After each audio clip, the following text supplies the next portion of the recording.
Ladies and gentlemen, please remain standing for our national anthem.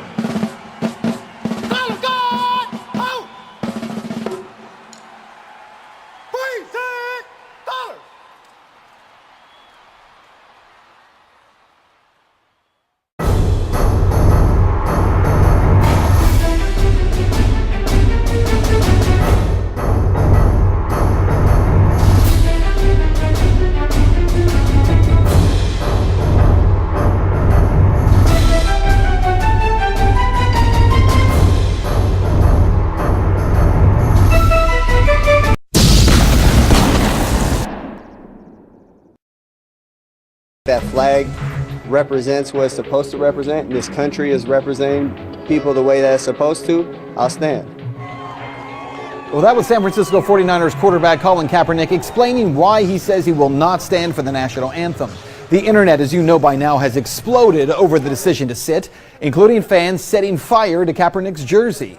But interestingly, Kaepernick won't stand for an anthem that, as it turns out, celebrates the death of slaves. And I'm willing to bet you had no idea about this, because the only part of the story that we sing is the first verse. And yet, if you keep singing, the Star-Spangled Banner says much more than you might think. The article, written by Josh Schwartz for TheIntercept.com, points specifically to this line: "No refuge could save the hireling and slave from the terror of flight or the gloom of the grave." Now, if you're saying to yourself, I've heard the national anthem before and I don't remember there being a bit about slaves, that's because what we think of as the national anthem is actually only the first verse of the national anthem. The national anthem is actually 4 verses long, based on a poem written by Francis Scott Key called the Star-Spangled Banner. Because the Star-Spangled Banner came to be during the War of 1812, it was written by Francis Scott Key.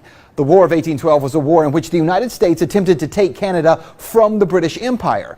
But the U.S. underestimated the British, who were able to overrun Washington, D.C. The banner itself, it was written in 1814 about the Battle of Fort McHenry in Baltimore. But as explained in an article by The Intercept, one of the missing parts of history is that part of the reason the British have been so successful during that war was their active recruitment of American slaves. Whole families found their way to the ships of the British, who accepted everyone and pledged that no one would be given back to their owners. Adult men were trained to create a regiment called Colonial Marines, who participated in many of the most important battles, including the August 1814 raid on Washington. Then on the night of September 13, 1814, the British bombarded Fort McHenry. Key, seeing the fort's flag the next morning, was inspired to write the lyrics for the Star-Spangled Banner. So without question, American slaves played a role in fighting against Americans in that battle. About 6,000 former slaves total fought with the British to secure their own freedom. And Key, he speaks of them when he writes this: "No refuge could save the hireling and slave from the terror of flight or the gloom of the grave. And the Star-Spangled Banner in triumph doth wave o'er the land of the free and the home of the brave."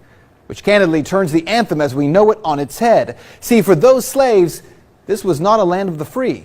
Reality check: during the War of 1812, there actually was one group fighting for their freedom. And the Star-Spangled Banner celebrates America's triumph over them. Ladies and gentlemen, please remain standing for our national anthem.